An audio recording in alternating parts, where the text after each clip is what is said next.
When I'm playing games, when I'm playing PlanetSide, I have this kind of Jekyll and Hyde um, flip to me where I become like the worst person that I could ever. It's kind of like I'm my own worst enemy, and all the things that I consider to be kind of evil come out of me. Um, it isn't me. What it is it's like I was when I was a kid. That if I don't get my way, I start abusing everybody else. And when you're playing a game, it's kind of silly to do that because then you forget it's a game. But the thing is it's a very violent game, and people are very violent and vicious towards each other. And so, in retaliation to that, you start to try to pick off of the character of the people in the game by by in my case using racial slurs because eventually I'm going to find a nerve and hit it to make them feel as bad as I feel. And it isn't that I'm racist; it's that this game makes you so frustrated with others that you become, in my case, I become quite um, abusive. And I'll say all the things that somebody who's racist will say. But the thing is that if I was confronted with people like that, if I was face to face with someone, I would never say any of those things. Not for fear of my own life, and to some extent that. But the thing is that when I'm playing in a game, I don't really identify the others as being like me. I don't empathize with the people in the game because I don't see the people. What I see are characters I see, and I do everything in the book. I do all the worst stuff. I don't act Christian like it at all when I'm doing that. It makes me wonder why I even play the game at all.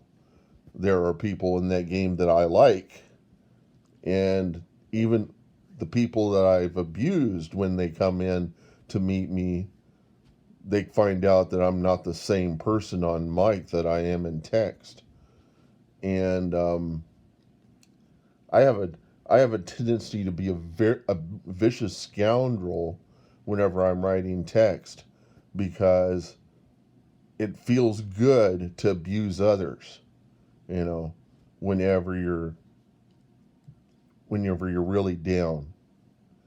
And you see that in the world. You see that, and it really is not the way I'm supposed to be. Um,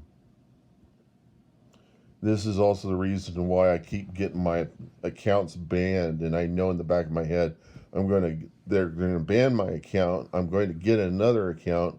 I'm going to do the same thing again. Then I'm going to get my account banned, and then I'm going to do it, and I'll just keep doing it, and I'll never learn my lesson because each time I do it, I end up forking out about $160 to $200 on the accounts to level up the characters because I don't want to go through the slow process of getting all of the perks. And so this is really costing me every year this behavior that I've got. This whole thing, and the game's kind of an addiction. It gives me something to do every day that because I got this feeling that there's nothing better to do, and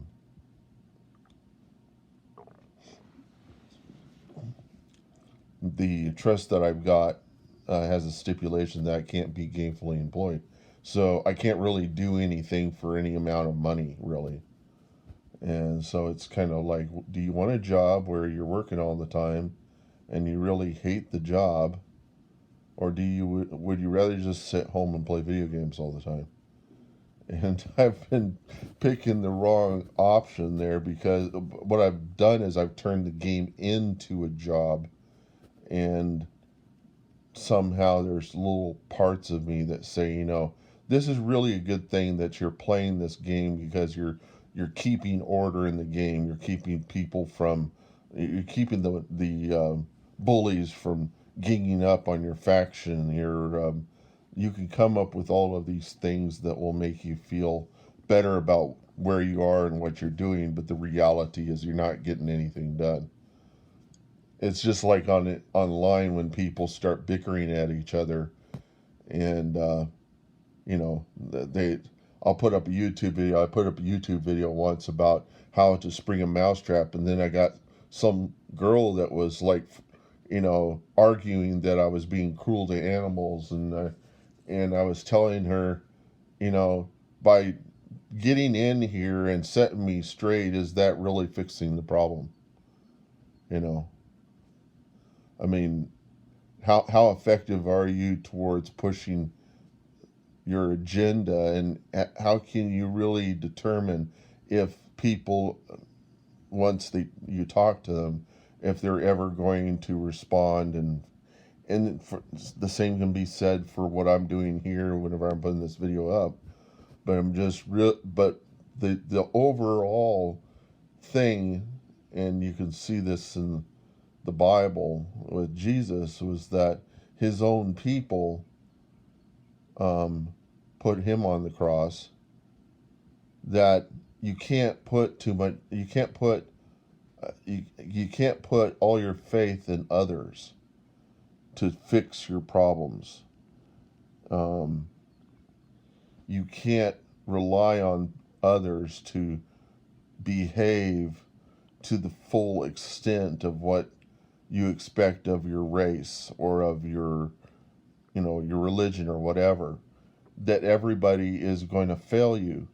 Um, I saw I saw a video about this FBI guy who, on his off time, was pursuing the detective work paid by the Dutch government to figure out who was the one that um, exposed to the Nazis, where Anne Frank was where Anne Frank's you know was holed up. Not Anne Frank, not specifically. What they found out is that it was a community leader of the Jewish community there, who had given the addresses of where Jews had residence or something, or potentially where there were Jews in hiding. And he was doing that to save his own life and his wife, so that he could continue to exist in his comfort. He was willing to out all these people and send them to Auschwitz, and that the Nazis were working this way the whole time. This is how they were, and it was really to expose um, how people, and it wasn't a fault of the Jews. It's just that people are like this in general. They have, if their life depended on it, how much would they do what Jesus said, to give their lives for their friends was the greatest honor, but the greatest dishonor is to out your friends to save your own life. you know and there was another example, and I don't know where these videos come from. It's like maybe God showing me this stuff so that I'll realize that I can't, as much as I fail others, others will fail me. And it's a behavior condition of humans. It's a natural human trait to not take the proper approach. We think that, because we empathize, that we will be good to each other. That's a natural ability, and it's not. It's when your life's on the line, you're willing to out your friends. When the Iraq War was starting, Donald Rumsfeld put a high dollar bounty on any terrorist that people could find in Iraq. And families were handing over their black sheeps in their family and their friends over as potential terrorists so that they could get this high dollar sum that the government was offering as a result of something that Donald Rumsfeld did. Donald Rumsfeld was also the same guy that had got his intelligence that Sodom had weapons of mass destruction from a single informant who later revealed that he had lied about all that. You know, that our own government, that that we would think that our government, there are a lot of people who don't trust the government, but realize it is a hierarchy of people. And the only time you have the reason why we have hierarchies is because we have limited perception. We we don't have the capacity to know what other people are doing. All we can do is trust other people to do their jobs, and we create hierarchies to make it more manageable, to increase the manage. Uh, and I tell some people that Steve Jobs said, I don't hire people I can manage. I hire people who can manage themselves. And it's the same idea is that, you know, do you want a hierarchy where somebody's micromanaging everybody, or do you want an organization that tends to be more flat where people behave as you would expect them to behave? You know, do you have to have a policy in place to force people to be good to each other? Um, or do you hire people?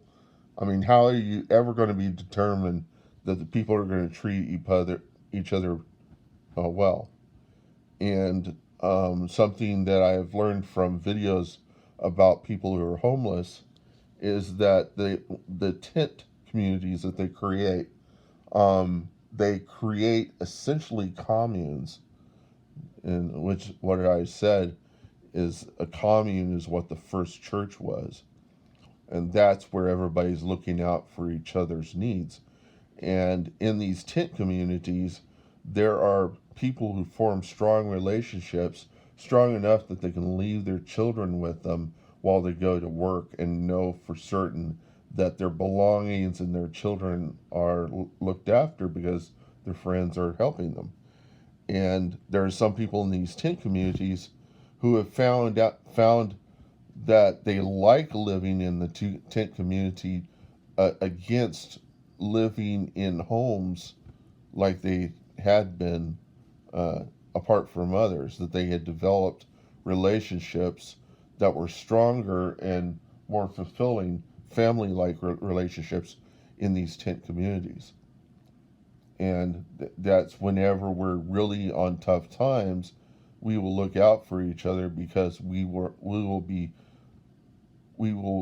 come to face the reality around us, and we won't be sitting in our room quietly amusing ourselves with the things that keep us um, occupied, like what I'm doing whenever I play my video games.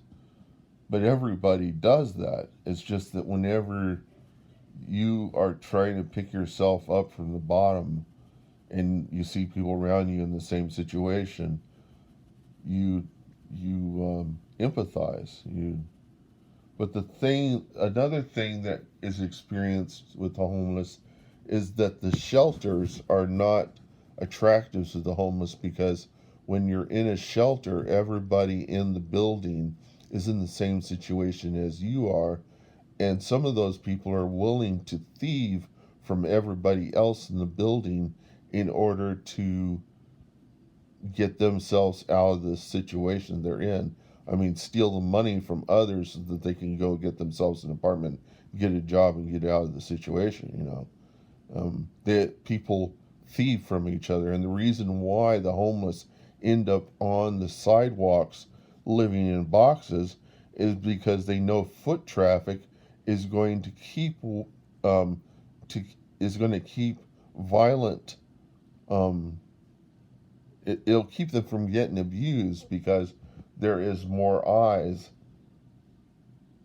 passing by. There's it's more secure than being in a shelter. And when the police go through and raid these tent communities, part of what they're trying to do is they're of trying to protect the tent communities um, from um,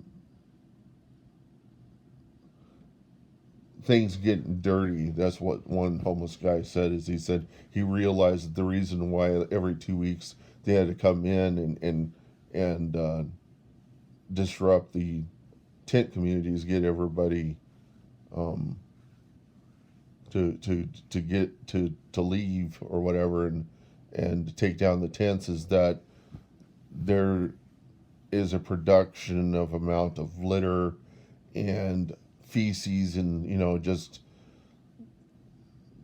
things that mold and stuff they have to clean out and clean the grounds because things get dirty there and smelly. And I'm sure that's true, but it's not really a good enough justification to do that all the time to people whenever they're trying to get themselves off the street. If you can't offer them um, housing, if you can't offer them housing, you deserve to have tent communities. If you have your police out there um, disrupting them, you don't deserve to have the taxes that people pay to keep your infrastructure together. And the reality is the police are not being paid well enough by the government that it's really kind of dependent upon the community that they're in. And so they're called upon to try to do whatever the taxpayers in that community want them to do. And in this case, the people that hold land are afraid that having homeless tent communities are going to devalue their land. You know, it's going to bring the land prices down as a reason why they're disrupting these tent communities. But why not just put a wall? Just why not create kind of a fenced wall around these tent communities, or section off land just for this kind of thing, or put a building around it, and not like a shelter, but you know this would be a job for somebody who's into architecture and land planning, civil engineers. They could put their minds together and think of a situation where people could have tent communities where they can't offer homes, and increase the amount of foot traffic in those tent communities so that there is an amount of security. You know, an example might be, say, a business or office planning, where the offices have at the center of them a garden, or have some land where people are permitted to have tent communities, and that the office space, the people in the office space, do not have windows out onto that tent community, so they're not forced to see it, but they can come into that tent community and come to realization come to the realization that whenever we're down on our luck, we will look out for each other. And maybe in those office complexes, people will come to the realization that they're responsible. They have to be responsible for others, you know. And this would have to be an office complex that would be put together by the government to permit people to have businesses, and they may come in contact, you know, there would have to be a certain amount of security there. It would look like those could be used for homes among the people in the tent communities, but if the tent communities exhibit this feature, maybe the best choice is to let people have the tent communities so that they can develop better relationships, and maybe some of those guys will come together and form businesses and take up the office space around the tent community, and able to remain in their tent communities. It's almost like having an office complex where at the center of your office complex is a commune, you know, because there are people who would rather live in a commune but work, you know, go out and have a normal job, but come back to not a home, but to an entire community that is intense, which is basically a commune. This is how people who are Sikhs live. They live in tents. In New Mexico, there are scientists who are Sikhs, and they live in tents. And they live in tents out in the desert. And then they go to work as scientists. You know, it sounds crazy, but my father had somebody working with him. My father was a physicist, and he had somebody working with him who was a lady who was this kind of person. She was a Sikh, and the Sikhs are the ones that wear the turbans. And whenever the Iraq War happened, some country hicks were going by and throwing shit at Sikhs, thinking that they were like Muslims, and they were Sikhs. They were basically from an Indian religion. It's an Indian religion. It's from India. It's not it's not Muslim at all. It's something completely different. And the reason why they wear the turbans is because they're trying to keep, as part of the Sikh religion. One of the things they say in the Sikh religion, or I've heard this, is that in the afterlife, in death, all the you'll be forced to pick up all of the hairs that you've left on the ground with your eyelashes. So you're going to have to put your face to the ground and collect all the hair that you have that you've discarded. And so they never cut their fingernails, they never cut their beards or their hair, and so they put their hair up. It's like everything that they don't leave a trace of themselves anywhere on the land. Of course, they're going to leave dander and they're going to leave hair, but to them, this is a kind of purity thing, you know.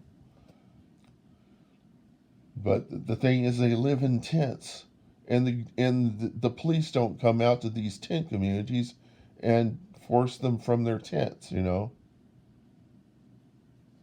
There are professionals. There are professional scientists who live in tents. My girlfriend lived in a tent. It was cheaper for her to be out in the forest in a tent than to be living in Los Alamos, New Mexico. She could not find residence there, and so she became a librarian in Los Alamos, which was her day job, but she went to live in a tent out in the forest. And it was because she knew how to do that, and she knew how to survive that way, and that was an option to her, and so she did that. And I offered to her to be able to stay in our guest bedroom in my house. And when our relationship was on the downturn, it became more of a curse to her than you know, because she was getting this nice bed and this nice surroundings, but then she was breaking up with the guy who was on the outside inside the home. So it really wasn't a godsend to her over time. The reason why we had a falling out is because she wanted to have a baby with me, and I was not wanting to commit to that too soon, and so we broke up. And how she did it, she went with another guy and left me. And then she came back. She called me back and she said, you know, I didn't. I thought you were a bad guy, but I didn't know you were this bad. And I was like, what? And she said, I got herpes. And I said, because we had a little bit of sex. And um, I said, no, I didn't give you herpes. I don't have herpes. And the thing is that she had this tendency to brush her teeth with anybody's toothbrush. You know, she was just not, didn't have very good hygiene. And so I'm sure that she probably got the herpes from using somebody else's toothbrush or something of that nature. And she thought I was the one that did it to her. And you know, but at that time I was thinking, you know, and her husband was, uh, her husband turned on her, and her son got the herpes as well. The boy they had got the herpes, and herpes is incurable. There are people who will, if you go to somebody, if you go to a doctor and you talk to them about herpes, they'll say stupid stuff like, "It's okay, oh, it's okay, it's incurable, it's okay." They just it isn't that they're bad. They just want to be your friends. Like that's the most idiotic way of explaining a a a, a disease. Is they just want to be your friends. They don't want to kill you. They just want to be your friends. So a congenital, or what is it? Yeah, it's stupid. And I was thinking to myself, you know, her husband broke up with her, and I was just kind of like, at one point she called me, and I guess she wanted to make up with me, and then I got this feeling that, you know, I could have just done the Jesus thing, sacrificed my life to be with her, and get her disease as a result of that. I had a little smidgen of that, a little sliver of something. You know, I could have done something nice there. And my father at the time had gotten wind of this, and he said, "No, no, no." And but the thing was that he was saying to me, he says, um, "I don't want to." I think that in his mind that if I got it, he'd get it, and then he wouldn't be able to spend time with his grandchildren. You know, which is what he was. And I was just like, you know, how much you're willing to love someone, you know, even though she really didn't love me all that much. And how much are you willing to sacrifice yourself for others? Which is really what this all led up to. I saw a documentary on the Canadian government had, and this is what the American government did with the indigenous people, is they took the children from their families, forced them into school, put them in schools, and forced them to learn to become civilized.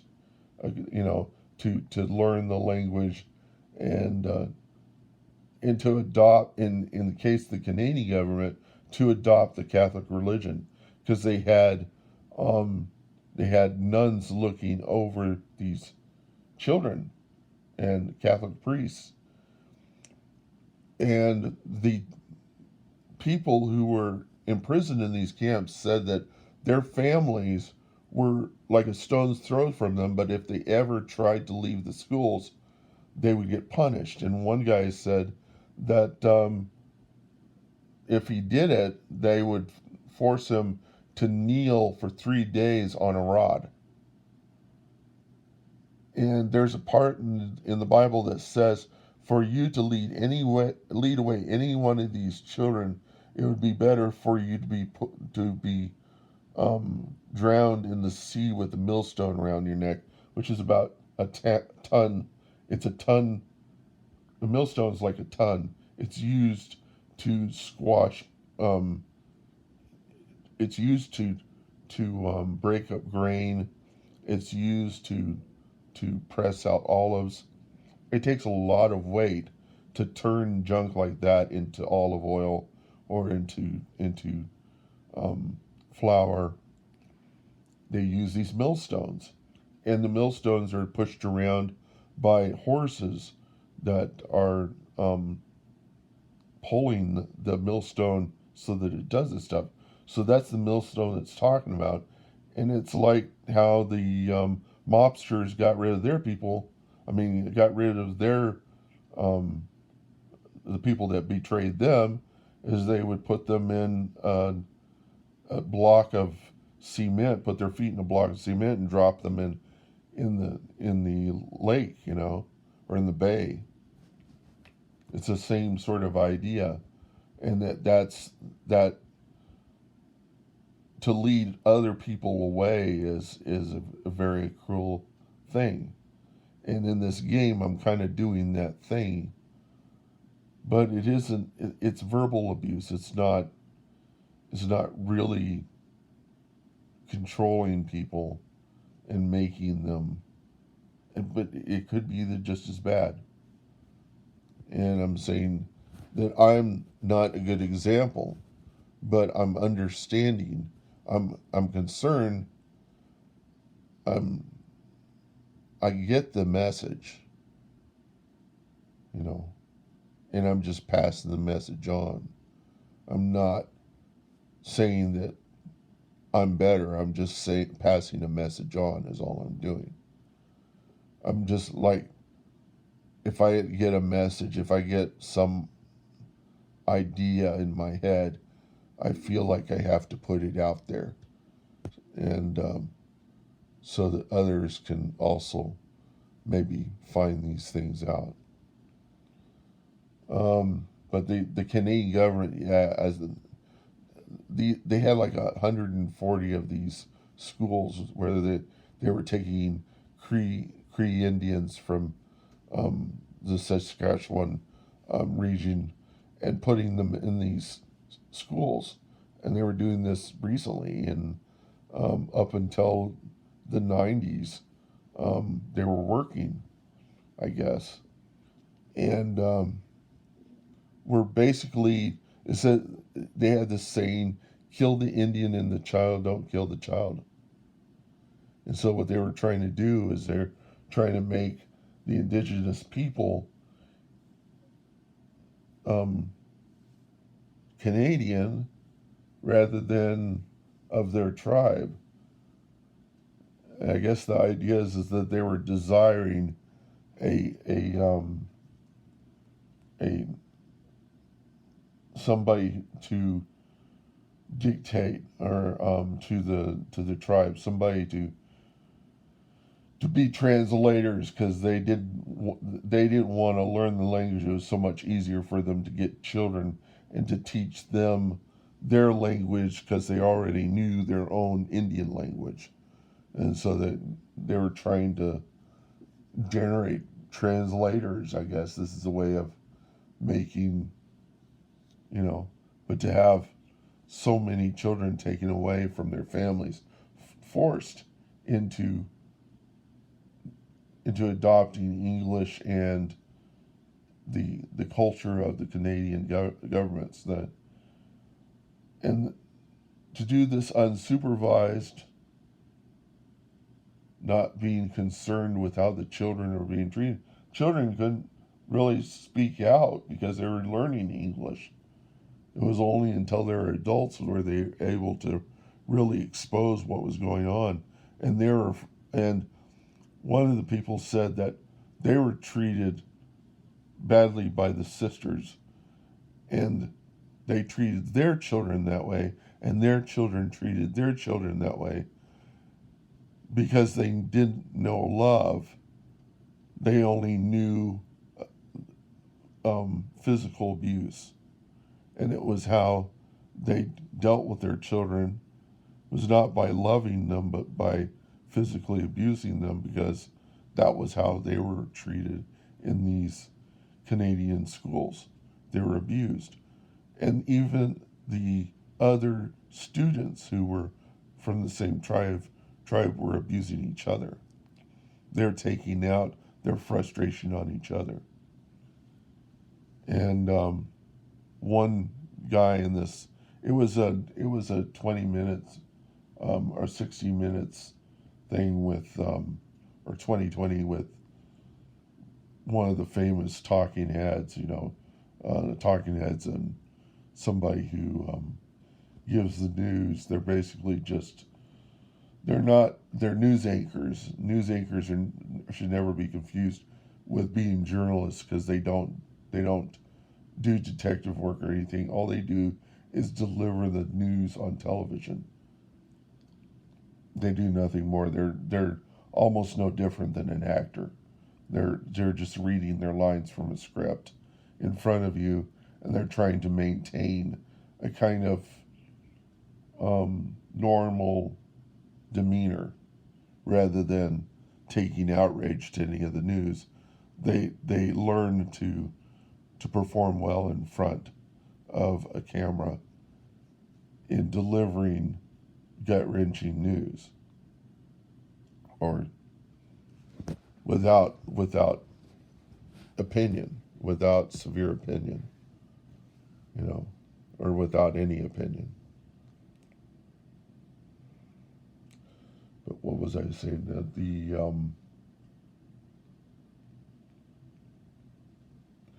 So the thing is that you can't really trust. You can't put all your faith in anybody, even yourself. And you can't really, it isn't that you shouldn't trust anyone, is that you can put your trust in others if they're in the same situation as you. Sometimes you can't. If you get to know people, you're going to treat them better. But if you don't get to know the people around you, you're going to treat people who are strangers worse than people you know.